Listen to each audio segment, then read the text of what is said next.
if you did enter the sport, you would immediately become better than 99.99% of the pickleball folk out there. It's funny you say that because I will walk by, like I'll still hit some ball machine at Flagship every once in a while, and their court 1 is the pickleball court, where they got 4 courts out there, and I'm like, I should just jump out there and make some memories here.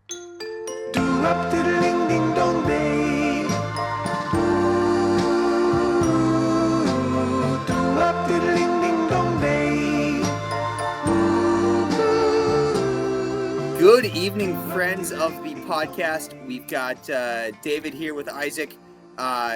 It's a chilly night here in Fargo-Moorhead. -5 without wind chill, but hey, builds character, as we like to say. And we've got a special guest on the pod tonight. He is a sideline reporter for Golden Gopher Athletics, the voice of Golden Gopher women's basketball, producer for Bumper to Bumper with Dan Barrero on KFAN, and winner of the initials game. Justin Gaard, how are you tonight? I'm well. I feel like I'm stealing. I've got 12 degrees here in West Lafayette, Indiana, so I went a little south. So I'm feeling good and hope my car starts when I get back home to the Twin Cities. I got to ask you, Justin, obviously you travel across the Big Ten, and we were talking about this before we started recording. What is your favorite Big Ten city to go to?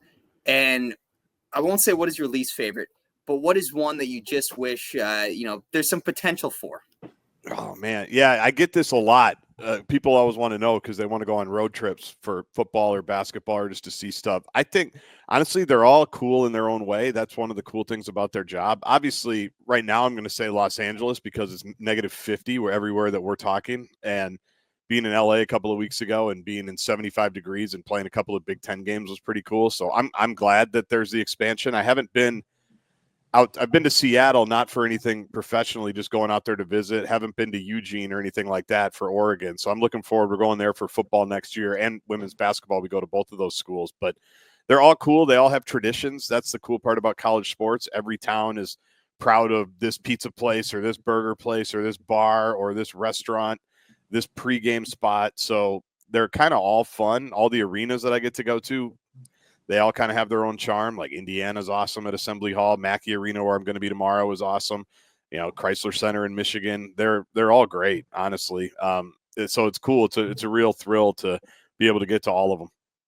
Oh, it's outstanding. One question I want to ask you. Obviously, you've spent some time north of Chicago in Evanston. Do you recall, not this past Big Ten football season, but the last year of Ryan Field, which – what a facility, first and foremost. The only FBS facility at the time without actual lights. Yeah. Gophers, Wildcats. There may have been a group of 10 to 12 young men wearing Gophers apparel with their shirts off in a boat formation doing a row chant. Do you remember seeing that by chance? Man, not off the top of my head. Oh no, we saw you. That's a core memory for David. I might. It's hard. So were you on the Gopher sideline or were you by the tunnel? Give me a little bit more info. We were in good golly. It would have been the northeast portion of the stadium. And long story short, this was for a bachelor party. Yeah. One of my best buddies, Mitchell Zebarth. We had gone to Cubs game, sitting in the bleachers day before, and we were like, what else do we do? And we were like, hey, Gophers are in town against Northwestern. Love it. Tickets are available. Tickets were very much available. Tickets are available, yeah. At a very reasonable price. And so we, went to the Northwestern campus, took the train up there. That's awesome. And we showed up, and, like I mentioned about the lights, it was just so funny because the lights for that game, I think it was their first evening game that they've had in a couple of years. Right. And so they had trucks out there with lights on them. And we were all, obviously it wasn't a, top 25 game by any means. But Mitch's older brother, Matthew, was like, let's get some chants going. And I should preface, Justin, I should have shared this before we went live. I'm a Badgers fan. Yeah. Nobody's perfect. Yeah, exactly. Perfect. We all have our flaws, right? Yeah, that's exactly. one of my lesser flaws. So I wore a Northwestern gear, but everybody else in our group wore Gopher gear. And we were like, let's get some cheers going. And we started a row chant, and Gopher fans there, which I mean, no disrespect to Northwestern, there wasn't a whole lot of a Wildcat contingency at the game. Right. Parents were coming up with their kids being like, hey, can we get a picture with you guys? You're legends. Yeah, you're legends for sure. So, yeah, we were there. It was a heartbreaking overtime loss. I was going to say that was the overtime loss where they were up like 31-10 and ended up losing. And students stormed the field, but the problem was because it was like a 21-point game, there wasn't anybody really left to storm. So there was like 10 fans just running around the field as Northwestern scored that touchdown in overtime to beat Minnesota. It was a very strange scene. It was, and it was also, again, going back to Ryan Field, what a unique place to play a football game. Right. Rest in peace. But I'll just put it this way. Went to the restroom at one point, I think in the second quarter. And there was not just a leak of water, but a full plumage of water coming down through things. But enough with that. One thing we didn't mention during the intro, Justin Gaard is a 2-time Minnesota State high school tennis champion for the Edina Hornets, played 2 years at Iowa. Justin, tell us a little bit about how you got into tennis, how it came to fruition. It's all through my parents, probably specifically my dad. The legendary story in our family is that he took me to my first tennis lesson when I was 4 years old at the, what's now the Lifetime in Eden Prairie that you guys have probably popped into. It was called Flagship back in the day. That's what the old schoolers still call it. And you talked about core memories, Isaac. It's a core memory of mine because I remember my dad peeling out of the parking lot because as a 4-year-old, I refused to go into the lesson. I was too nervous. I was too scared. I just basically hung out behind the curtain, didn't go. And I just remember my dad like bringing me out from the lesson. So that's how my start in the game. That's how I got started in the game that I ended up playing and still play a little bit. So then it was just kind of like hitting around with him. They didn't have a tennis background, neither one of my parents, but they like to play. So I'd hit with my dad and we'd have a court on like Sunday nights at 6:00 and probably started really getting back into it when I was 9 or 10. And then really started to get into it, after that as a teenager. But it didn't start out well. And I actually think about that a lot because my kids actually have done some tennis in that same club. And thankfully they made it into their first lesson. I didn't have to coerce them or, dry any tears or anything like that. But that's how I got started, was just hitting with my dad. Then my sisters kind of came up behind me as well. They both played at Edina too, both played at Gustavus and had great careers there. So kind of became one of the family things that all of us just got into. Yeah. And I got a question for you, Justin. So you mentioned that, you got a tennis background, you started.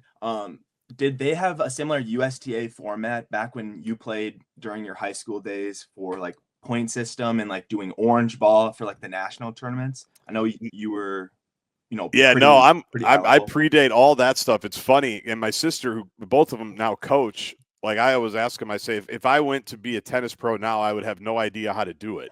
Because I grew up in the age where there was just the yellow ball. You had one ball. There was no red. And what a great way to learn, by the way, because I just watch it with my own kids, doing rallies and stuff at 6 years old.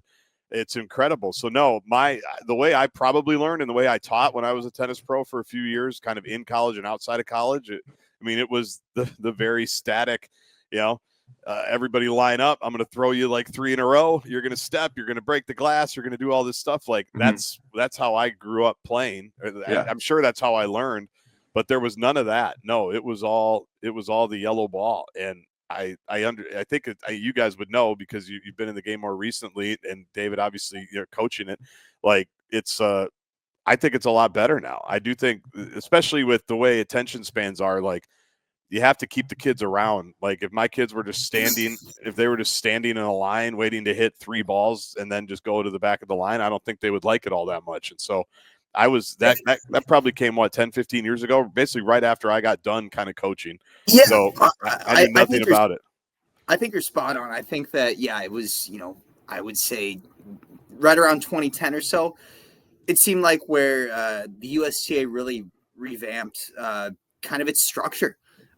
Which anytime there's change, obviously with anything in society, there's going to be pushback. I mean, I was certainly I remember right when it started and I was in high school at the time being like, it's fine. Like, hey, I learned on yellow balls, like kids will be fine. But in all reality, one of the arguments the USTA made was like, hey, in youth baseball, whether it be Little League or Babe Ruth, like, do they play on MLB sized fields right away? Absolutely not. Right. And it really, I think, has come to fruition in a really, really good way. And also a more accessible way, a way that it seems like more now so than ever, the USTA is getting into communities that typically wouldn't be tennis communities. Right. Yes, I'm wearing an Edina Country Club hat, but spend some time there.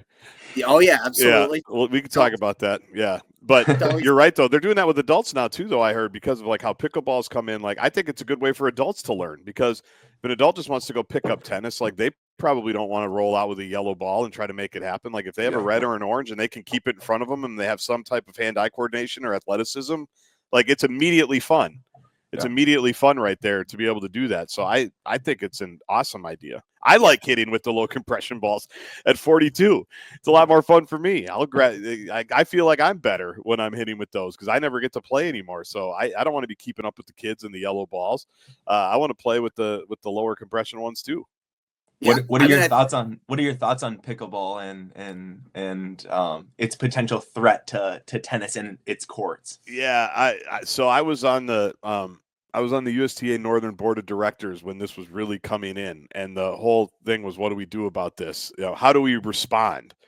And I think the way they settled on it was, I think you bring them in and say it's a racket sport. Let's do it. Like, there's room for everybody. Obviously, you don't love seeing tennis courts get swallowed up by pickleball courts like is happening, but I do think there's enough evidence that the people that want to play tennis are still going to play tennis. You might not be able to grow the game as much as you can, but you can also, I think you get a racket in somebody's hand, maybe they get bored with pickleball and want to try, and graduate to tennis. I myself don't play. It is funny. I see a lot of people, like from my old tennis life, anytime I see them around town, they'll ask me if I'm playing. And then they'll inevitably tell me that they have, a men's open every Saturday at some park near my house, and I should come up with them from 8 to 10. And I'm like, no, I'm not going to do that, but I'm glad you guys are doing it. Like, it's good for activity. I know my neighbor who's an ER nurse loves pickleball because it's keeping her in business from people my age, tearing their ACLs and getting hurt. But so I think it's good. I like the fact that guys like Andre Agassi are involved in it, and Steffi Graf and Andy Roddick. Like, I think it's good. I think the crossover is a good thing. I don't think anybody needs to be territorial about it. That's just my opinion. I think any way you get any kind of racket in somebody's hand, like, if they're into it, they can use that as a gateway to tennis and vice versa. Yeah, I would completely agree. I think one thing that I always say, Justin, is to people who ask me that question, like, hypothetically, as tennis players, let's say, and obviously you're married, you've got kids. Isaac, you've got a fiance. I'm single. Let's say that I want to take a woman on a date to play tennis, and she's never played tennis before. It's going to be rocky. It's not going to be very fun for either party involved. Right. But pickleball, if that person has even the slightest bit of hand-eye coordination, it can be an enjoyable experience. And so it is one of those things that if somebody's never played a racket sport before, and they pick up a pickleball paddle, you would imagine that their chances of one day picking up a tennis racket are going to be higher. I don't know if there's any stats on that or whatnot. Obviously, we're still at the end of the day in this early stage of this relationship between the two sports. But I do agree that there's a space for all of us here. Yeah, and I certainly don't think you want to be antagonistic if you're a tennis person or club, and saying like, no, we're not doing pickleball. It's like, all right, well, the people are playing it. So you're either going to get on board and try to work with them and try to make it. And that was, I think, and this is 7, 8, 9 years ago now, so a long time ago. So I'm sure a lot, but we should try to be accommodating and try to say there's room for everybody. And let's just racket sports in general. Cause there's also the paddle, right? That's another one that's big. Mm-hmm. I know that's a huge one with popularity. Like I've never played that. People seem to like that too. So yeah, I think there's room for all of it. So why not? How does it feel? So you said you didn't play pickleball or you don't play pickleball. How does it feel that if you did enter the sport, you would immediately become better than 99.99% of the pickleball folk out there. It's funny you say that because I will walk by, like I'll still hit some ball machine at Flagship every once in a while, and their court 1 is the pickleball court, where they got 4 courts out there, and I'm like, I should just jump out there and make some memories here, like real quick, and just say, oh, I've never played this before. Let's see what happens. Yeah, there is that arrogance. I know there's like pro tennis players that say that all the time, and that's why pro tennis players just jump in and now they're pickleball ambassadors, right? Because they're really good at it. Yeah. So they can go out there and display, demonstrate the game, be good at the game, people want to watch them play because they've already got that hand-eye coordination. It seems like there's a pickleball slam like every 6 months. I'll be in a hotel room like I am now, and John McEnroe, Maria Sharapova are playing Andre Agassi and Steffi Graf somewhere in Florida. Like that happened, I think, like a year ago, right? And there's about to be another one. Yeah, there is that competitive arrogance. It's like, oh, if I wanted to, I could roll out there for sure. if I want, you want to pickle? Yeah, no problem. Let's go pickle. Yeah, you got a racket, you got a ball, like whatever. So there is that, unfortunately, competitive arrogance probably with me. You're right, Isaac. I would definitely feel like I'd be okay if I jumped out there. I'd probably fall into the kitchen though. I'd get annoyed about whatever the kitchen is. Like I want to close. Yeah. Like I need to get up there and close the net. I can't be sitting back. I got to get up there. As Bruce Gullickson tells us, there's a party at the net, and how party can it be a party at the net if we can't go to the net? Exactly right. Exactly right. At the end of every email, Bruce Gullickson, party at the net, something like that. That is exactly right. That's right now. You go first, Isaac. And I just want to just degrade pickleball just one slightly bit more. But so at my normal job, I created a rankings list because we play pickleball as a store. We've probably played like 4 or 5 times, but as like a joke, we have a ranking of who's the best pickleball player in the store, and there's probably like 8 people on that list. Yep. The first on the list is me. The Congrats. second on the list is me, lefty. and let's just say I love to do a little bit of smack talking to the normal folk. But back to the interview. Question I have for you: Are you coaching any like youth sports or youth tennis, anything like that? Not now. I used to. The main job that I have is on the radio station. I'm on from 3 to 6:30. And so I was coaching high school, even when I was working at KFAN, from probably like 05 to 09 when I made the switch, 2005. That's 2005 to 2009 for all you kids out there. That's how old I am. So I was coaching high school basketball and high school tennis because I was done. I worked from 7 a.m. to noon. My show was on until noon. And so then it was a perfect way to stay involved and stay coaching. And so I have not really since then. I used to help.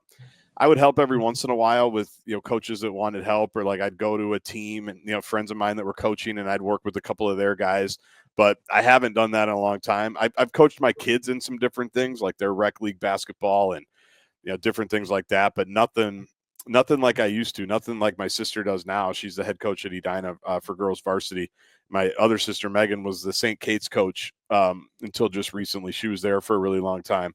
And so they're kind of the coaches in the family. If I didn't have these jobs, I would probably be in line with them and be doing the same thing, because it is so much fun to work with people and get people better and help them reach their goals and do that whole thing. But unfortunately, it's just my coaching is limited to my kids a little bit and any of their friends that have any that are looking for any advice. I'm like an unofficial tennis consultant for people that are getting into lessons, because a lot of kids in our area want to get into it. We live in Minnetonka, and so they ask me about different pros or about different programs, and I can kind of give them my 2 cents there. But other than that, it's just the strictly advisory role at this point. So your kids play tennis? They do. Yeah. They're not super into it. They play it, as kind of another sport. I think that's the other thing we used to talk about on the board was tennis doesn't have to be the main sport. If they're athletic, they can go out there and play. And certainly you can do that in high school, in the girls' side in Minnesota in the fall, boys in the spring. So they play. I actually just signed them up for whatever the next session is today. Because you guys probably know it's a fight to get your preferred time slot for indoor courts. Twin Cities, certainly. Fargo, I'm sure it's the same thing. That's why we at Concordia have the coveted 10 to 11 p.m. Practice slot. Yeah. There you go. Well, I remember walking through whatever the field house is you have at Concordia, and you've got lines there Memorial, if you yep. need to. Yeah, you've got lines there if you need to lace it up. But Yep. it's so they play. I think my daughter, who's my youngest, would probably be getting into it the most. Maybe my oldest, as a guy. I always say he's a really bad teammate, so he'll probably be a good tennis player. Just get him as a singles guy. Now, I hopefully he doesn't see that, but I do say that. So they play, and we'll see if one of them really gets into it. Then we'll probably start jumping them up, and they play once or twice a week. Nothing too crazy. We'll hit in the summer as a family. We've got a bunch of parks by our house, so it's a good way to kind of hang together. Yeah. Yeah. Justin, I want to ask you, obviously you've been around this sport, and I want to talk about your journey of selecting Iowa for college tennis. But first and foremost, as a hard-hitting journalist that I am, I did some research last night before this interview. Watched an MC that you gave at the state high school tournament, I think back in 2012. Wow. That's available, huh? It's on Facebook Live. But you talked about, you shared some great words with the guys there, but also shared a story of, I believe it was your junior year when you were the 2-seeded sections. I don't know who the one was. I know you played against DJ Getz at one point. I don't know if he was in your section. Yeah. But no, he was the next year. Yeah, I'll open the yearbook in a minute, but go ahead. But you talked about how Brad Anderson on your team, who had been very successful in doubles, was vying for a single spot in the tournament. And obviously true seconds is a thing in sections in Minnesota. And you winning that match in the final would have meant he would not have had a shot for state. And when you were up 5-3, serving for the match, your biggest cheerleader was Brad Anderson, who did a little research. Did he play at Boston College? He did. I actually played him when we were in college. I played him. Yeah, I played him 2 years later. Yeah, at a fall tournament at Harvard.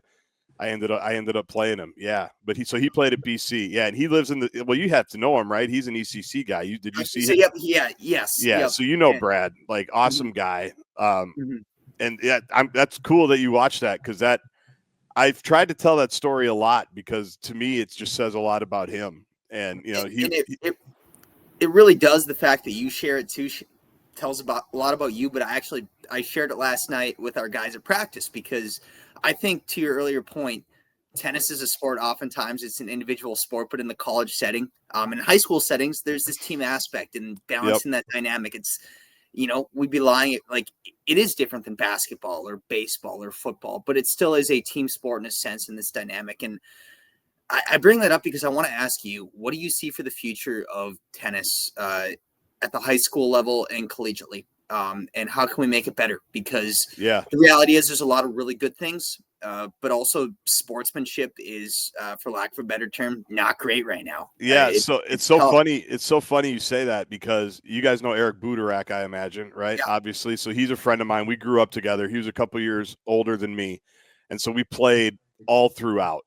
And I've obviously stayed in touch with them. And when I was at UCLA the other day, all their stuff is right on campus, and the women's basketball team was practicing, and I wanted to go see the UCLA Tennis Center because I went to a camp there years and years ago. My dad, he had to work out in California, so he brought me out to the UCLA tennis camp and just dropped me off. I'm like 13, 14 years old. I can't even imagine doing that with my own kids now, but back then it was like, oh yeah, I'm just at UCLA tennis camp, like no big deal. My dad's working somewhere in Orange County. It's fine. So I wanted to go see, and they were actually playing a match. UCLA was playing Cal. And so I sat there and watched for a while, and I texted Eric and I said, I got to be honest, I think I'm getting old, because this is a debacle of sportsmanship. It's like I get it. Like, you win a big point, you break somebody, you win the set, like, go crazy, right? It's a big point, but it's like every single point, something was happening. And something was going crazy, and somebody was yelling at somebody. And the coach for UCLA was at the umpire because some of the Cal kids were behind the court where they shouldn't be. And I'm like, I don't know first of all, my dad would have killed me if I acted like that. Yep. Like, straight up would have said, shut up, like, enough. This is ridiculous. And so I was texting with Eric, and I just said, I think I'm getting old, man. I don't know. What do you think? And he's still really involved. Obviously, he's a guy you should have on the podcast. He'd be awesome. Basically running the U.S. Open now. but helps out with Harvard, helps out with other teams. And so he's like, it's a huge problem. He goes, it just straight up is a huge problem. So I don't know how you change it. I do remember falling into that trap though a little bit when I was a freshman at Iowa. We played at a tournament in Wisconsin, and one of my high school friends came to watch me. And after the match, he said, yeah, you're kind of like chippy out there now. Like you're kind of like cockier than you used to be, or you're doing things you didn't do in high school. I'm like, I feel like I have to, like, because everybody else is. Yeah, you just get caught up in it. And so I didn't love it. Was kind of turning like that. This is 25 years ago now, basically, when I was playing, just a little less. It was kind of turning that way. Like college always was a little edgier than what we would grow up with in tournaments, or what we certainly grew up with in high school. And so it was turning that way, but it was every point. I'm like, this is just like annoying as a viewer, that I don't know who's winning what, because everybody's screaming after every single point, win or lose. And so it's hard to keep track of all of it. So I don't know what the answer is, honestly. I think, and we see that we're seeing it in all levels of all sports, different behavioral issues, whether it's adults or kids. I think everybody's kind of gone a little bit crazy. So I don't know exactly. To answer your question, I don't know what the answer is. I think it's just emphasizing it at the younger levels, but also having enough people doing that at the younger levels. Because what I loved about sports, and what I love about sports, is like you compete, you shake hands one way or the other, you do the best you can. More often than not, it's not going to work out. Like you got to figure out how to be a better loser. Because especially in tennis and golf, like one person is happy at the end of the whole thing. Right. You can, even if you have a great tournament, make the finals, you still lost. So you got to figure out a way to handle all of that. So I don't know. I don't know what the answer is, but it definitely jumped out at me as I was watching that whole thing go on. And this is, if the match started at noon, we're talking like 12:03. People were already in each other's faces, which I think is a little much. Yeah, I would agree. And I think, like you mentioned, we're seeing it D1, but also D2, D3, NAIA, and trickling down to the high schools. It's right. I always go back on, I'm sure you've probably read or are familiar with Steve Wilkinson's book, Let Love Serve. Oh, yeah. Yep. And talking about the 3 crowns of attitude, sportsmanship, and effort. And, you would hope that there'd be a resurgence of that. And there's certainly some programs that live that out very well. And I think at the end of the day, our region of the country does it very well compared to a lot. But still, it's even, that's been one of the biggest. I grew up in very much. My dad coached high school tennis for 30 years, and was very much hey, if you throw your racket, cuss very loudly, like I'm going to give you a point penalty. Right. That is simply not. That stuff slides these days, and I don't know, Isaac. What do you think? I mean, obviously, you grew up in a different tennis setting than me, but not that different. Yeah, I mean, my tennis setting was, I grew up in Red Wing, Minnesota, so we didn't have any indoor courts nearby, so tennis was seasonal for me. So played 3 sports. Yeah, I would say by playing other sports, you learn sportsmanship, because as a team, you have to work together, and you don't act generally like as a weirdo, or like you don't act out of pocket.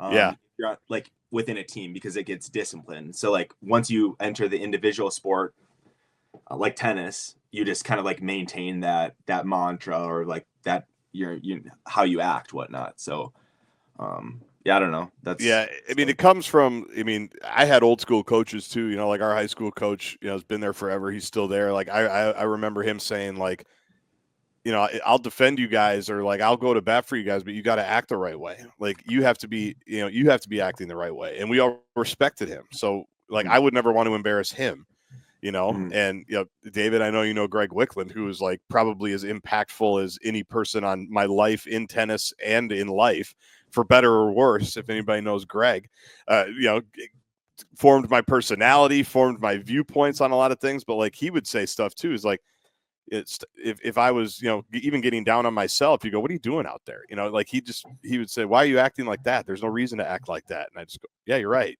Like, yeah. Well, and it's funny, Justin. It oftentimes seems like the top players, like folks like Greg, who is obviously, he's a Big Ten champion, very accomplished, are the folks who have that shoulder or their head screwed on straight. Versus, Totally.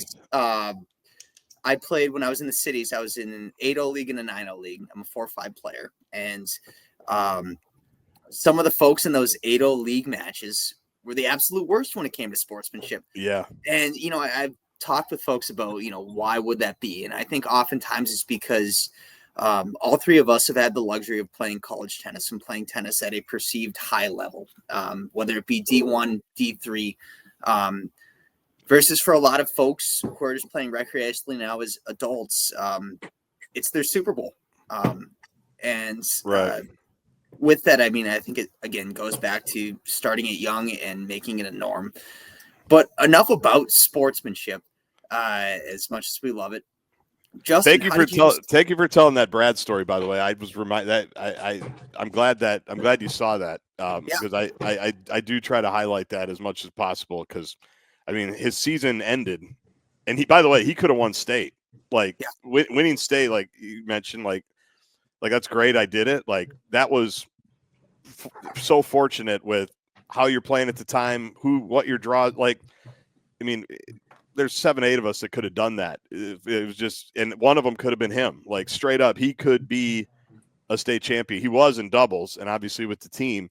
And it's just my favorite story. And I just remember it at the time. Like, it just says so much about him and so much about our team that, like, that's why our team was good, I guess, is the point. Because you got guys like that were like, we did want to beat everybody's ass as a team. Of course, we wanted to win our own stuff, but we loved being a team and we loved winning as a team. And it's absolutely like my favorite story from probably my playing career, if you want to call it that. So thank you. Thanks for reminding me of it. Yeah. I hadn't thought of it in a while, and he deserves so much. And I see him every once in a while. We'll run into each other at airports because he's a big shot business guy. Like, it's worked out pretty well for Brad. He's doing all right. Even though he didn't make it out of Section 6 as a senior. Things turned out okay for Brad, which is another good life lesson. Life doesn't end when you're 17. So it's but it just, he's a stud, man. And that's all, that'll always stick with me. Yeah. And I know David touched on it earlier, but why did you choose Iowa over, a state like Minnesota? Well, Minnesota didn't really want me. That's part of the thing. Now, my family all grew up in Iowa. My my mom and dad grew up in Iowa. All my aunts and uncles grew up in Iowa. So I spent a lot of time in Iowa as a kid. So I was kind of like a Iowa and Minnesota fan, which I contend you still can be. I'm really not on the. Now it's interesting. I don't have a lot of time for Iowa. I actually get in fights with my Iowa relatives about different things that have happened over the years. So it was mostly, Isaac, just the recruiting process. Like, Minnesota recruited me, but not really. They had a really good program. Like, they were really recruiting internationally well. I mean, like, in my time there, like, I think if I would have gone there, like, Harsh Moncad would have been on the team, who ended up being number one in the country. So Dave Getz was the coach then. Dave Getz was the coach. And I knew Dave because DJ, I grew up with DJ. David, you mentioned that. Like, so we grew up together. I was a year older than him. And so I knew Dave. I knew DJ. Like, I went on a visit there. I considered it. But they didn't really, like, I couldn't see myself ever really playing there. And that's because their team was so good. They were, back then, consistently, Illinois had just started to kind of take over to be the program that they turned into, and Ohio State was coming too. And so, but Minnesota was really good. I mean, they hosted a regional, I think one of the years I was in college, but their number one player was from Italy or India. Their number 2 player was from Switzerland. Their number 3 player was from Russia. They just recruited internationally. And so they didn't have a ton of room for Americans, and the ones that they had were better than me. So I didn't, and that was reflected in kind of how they recruited me. And also, I did want to go away from home for a little bit. Like every Minnesotan, you end up coming back because none of us ever leave. That's just kind of how it works in Minnesota. So it was really just Iowa, Wisconsin, and Minnesota were the visits that I took. I was just telling my wife, though, I don't even know how it came up. I said, I probably should have visited Notre Dame because they recruited me and wanted me to visit. I'm like, if I had to do it over again, I probably would have taken that more seriously, just because that would have been cool. And they had a really good team. So it was mostly just the familiarity with Iowa from my time growing up. The fact that they really wanted me, I could tell. I liked the guys on the team. And I liked the fact that it was close to home. So that's why I ended up going there. Yeah. How'd you get into like podcasting, being a commentator, calling sports, whatnot? How'd you get into doing what you do? Well, the station that I work for, KFAN, went on the air when I was like 10. It went on the air in 1992, and that was the station that my parents listened to driving around, like driving a flagship, like I mentioned, or driving to wherever, like after school. They always listened to it, and I just thought it was always a cool job. I was sports obsessed. Like, other core memories are the Twins winning the World Series. It actually happened. Not really in your guys' lifetime, but a Minnesota sports team won a championship. It happened twice when I was a kid, and the Timberwolves came to town when I was 7, and then the Vikings got really good when Randy Moss came here.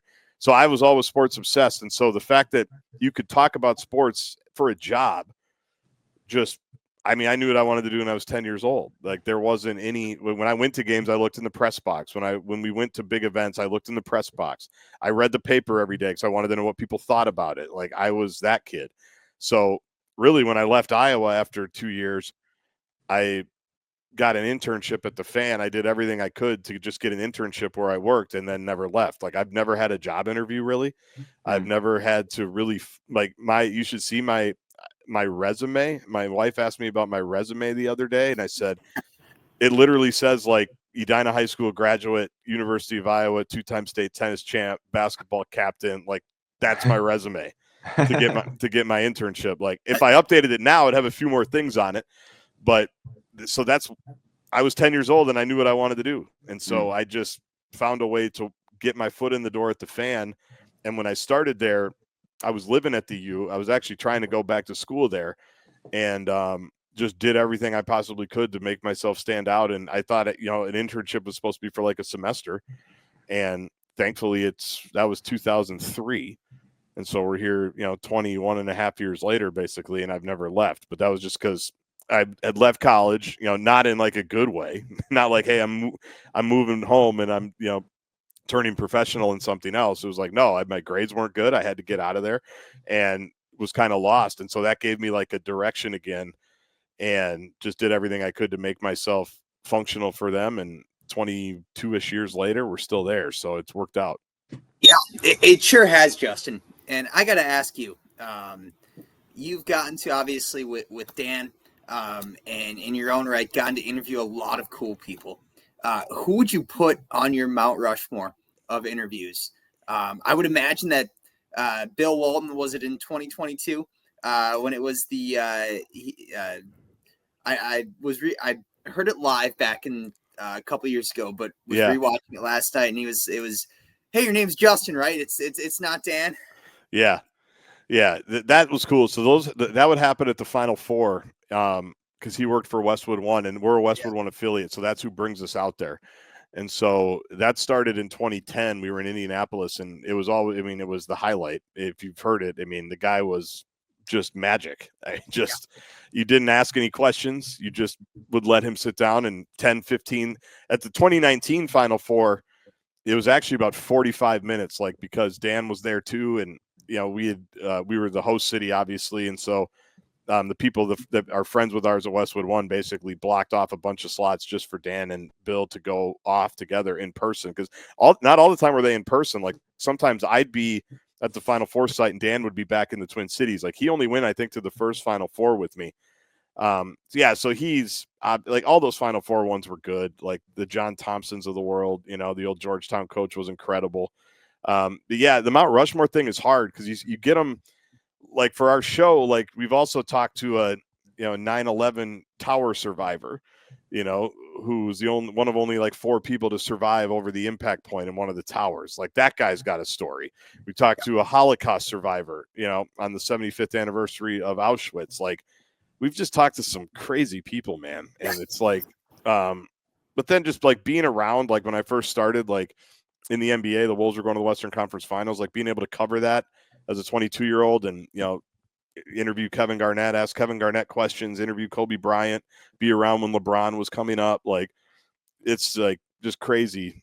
Yeah, that kind of stuff is cool. And I just like being around, kind of watching how the pros go about their business. That's kind of, I'm weird like that because sports have just always, I've been obsessed with them. And so I like doing that kind of stuff. But yeah, to narrow it down, I just gave you like 7 off the top of my head. It's like, there's so many fun conversations. We talked to John Isner, right after he had that 70-68 match. And against Mahout, yeah. Against Mahout. And the stupidity of that story is that I was in a fantasy football league with them, because fantasy baseball league, because through the fan and through tennis, we got to know Marty Fish, who then, became friends with all. Yeah, Edina native. That's the funny part. He lived in Edina until he was 2. But he still rides with Minnesota, which is cool. But so like an hour and a half after John Isner's the talk of the sports world, he's calling our hotline to be on with Dan. Like, how stupid is that? Because I think I traded him Matt Kemp in a trade like a few weeks earlier or something, and he felt like he owed me a favor. So there's just like weird stuff like that has happened that is pretty cool. Have you ever covered tennis? I know you've mentioned like just now, like bringing up Isner and stuff like that, but have you ever like covered the game of tennis? Not like specifically. I mean, at our station, anytime something tennis related comes up, I'm by default the person that has to answer all the questions. So I always say I get like a couple times a year to really hammer it home. Like that Isner Mahout obviously was a big one. Like when Serena was going through her last, run there at the US Open, you want to talk about that. Obviously all those Federer, Nadal, Djokovic matches, like it would come up every once in a while. Now I try to sound the alarm because American tennis is in as good a spot as it has ever been. Mm-hmm. When you think about the women's side with what's going on there, obviously Madison Keys just winning the Australian, incredible. But on the men's side, like having all the guys that they have in the top 20 now, with Francis and Taylor and, all those guys that are coming through, Ben Shelton, like it's in just such a cool, I feel like my services are going to be needed a lot more in the next few years because the men and women are back on the stage. There was so long where we just weren't, right? It was Andy Roddick, who I think is maybe the most underappreciated pro we've ever had for the career that he had. It's like not his fault. He was born in the Federer, Nadal, Djokovic generation. Like the dude, how many majors would that dude have if those guys cease to exist? So that's when I'm called upon. Like when there's big events, major events, or something that happens in the tennis world, like that's where I get to cover it for our station at least. But I've gotten to go to like a lot of events, like with media credentials, like the U.S. Open. Anytime there's an exhibition, I'll get to go to that and watch that. I went up to Grand Forks to watch Agassi and Roddick play in like 2005, 2006. I remember that. Yeah. My dad went up with a couple of tennis buddies back then, and I was at the time, good God, I would have been second grade maybe. Yeah. It was awesome. And I heard it was, but the running joke there was that was at Center Court, which now they have a new beautiful facility that UND plays at, Choice Health and Fitness. But Center Court was a 5-court facility with, obviously we're used to now pickleball lines on courts. They were before their time because there were pickleball lines, basketball lines, badminton lines, but they hung up 2 banners, one of Roddick, one of Agassi. But the banners, the picture was taken where if you like, obviously you've probably played in a place with windows before where you can see yourself and it looks like you're hitting left-handed. Yeah. The picture was taken that way, so it looks like both of them are lefties on the banners up there. And so that was always the gaffe growing up. It's the effort that counts. That's right. You know what? Best. Yeah. You got 2 world champions to Grand Forks, North Dakota. Hopefully they stopped at the Red Pepper. But Justin, I want to ask you, obviously we're getting to the end of time here. But when you reflect on the game of tennis and where it's brought you today, not just in the tennis world, but just as a professional, as a father, as a husband, how do you think tennis shaped you? I mean, I don't even know if I could describe it fully. I think the best thing I like about it is it is up to you to figure it out. I think that was one of my things as a player. I think that's why I was good. Like I liked figuring out how am I going to beat this guy, and you have to do it. Like in high school, your coach comes over at the changeovers and you obviously have got your game plan with whoever, has been coaching you or giving you advice. And I had some ridiculously good coaches. Like I don't think anybody had better coaches than me, and that's plural. Like I could give you 5. And I probably will because I think they deserve to be shouted out. But like, I like the fact that it's you against another person and it's up to you to figure it out. And I think I do carry that in my life now. It's like if something's going wrong or if I don't like a situation or if I'm looking for a job or a different career path or I've got to figure this out for the show. Like, it's on you, buddy. Like, no one else is coming. Like, you can't pass the ball. You can't turn around and hand it off. You can't kick it ahead for somebody to get a 3. Like, it's you against them. And so that, I think, is what I loved about it. And I love team sports too. I played basketball, and that does teach you different things. That's why every kid should play a couple of different sports, because you're going to have different roles on different teams and different responsibilities and everything. But I just think the fact that it's up to you, you've got whatever tools you have that day. You know, some days your backhand doesn't work. Some days you can't serve. All of a sudden the sun's there and you got to figure out how to navigate that. Like, it's just such a problem solve.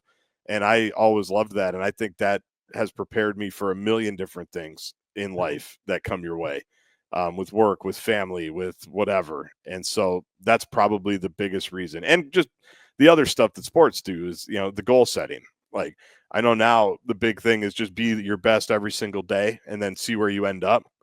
And I totally understand that. I think that's a good way to live, but I also think it helps, like, where do you want to go? You know, and I was very intentional and specific in my life about, I want to reach this ranking, or I want to win this tournament, or I want to play this number in the lineup, or whatever it is. And you didn't always hit all of them, but I thought it gave you that daily motivation and why am I doing this kind of mentality. And I think that's also helped me personally in my career. Mm-hmm. Do you follow tennis, like professional tennis, and stay in touch with it? I try to. Yeah, it's a little. Here's some good advice for all of you. You know, and you're a bachelor, David, so maybe a few years down the road, but have your kids. For me, at least, having 2 kids born the last week of August was amazing, because, like, for 2 weeks you just get to sit up and watch night sessions. You know, while my wife is sleeping. Like, I'll stay up with the kid, no problem. What do we need? And I'm watching Federer and Arthur Ashe like 6 straight times. Like, Jackson, my oldest, I think he made the finals that year, the semi. We watched probably 6 Federer night matches. Like, so I followed as much as I can.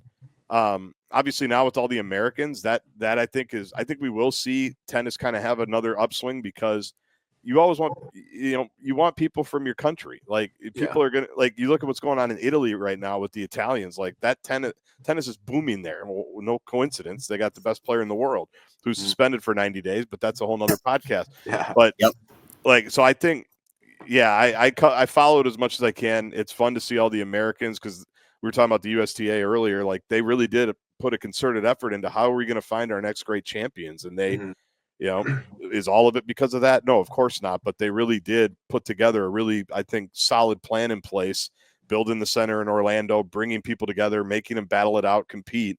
And you're seeing the roots of that now with so many players in the top 10 and 20 on both sides. It's awesome. And so I try to watch as much as I can. I actually had Tennis Channel on my hotel before I jumped on with you. I got to watch the Gopher basketball game here against UCLA in a little bit. But yeah, I watch it when I can, for sure.